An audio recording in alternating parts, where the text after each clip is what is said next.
Hey everyone, welcome back to another video, and this video I'm gonna talk about how to force restart all your iPhone 17 models. So let's get started. So first one is all about to do so, you have to press the volume up, followed by the volume down, and you have to press and hold the power button over here all together simultaneously unless and until you see the Apple logo. So to do so, what you need to do is just press the volume up followed by volume down and press and hold the power button all together without any delay.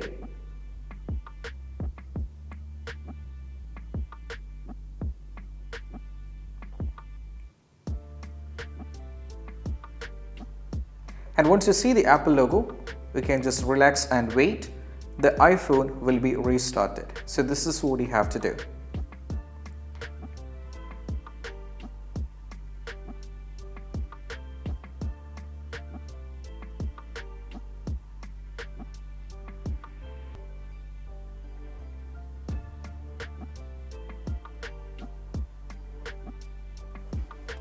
And that's what it is, and I hope this quick video is helpful, and if you find this video helpful, don't forget to subscribe and click on the bell icon for more notification.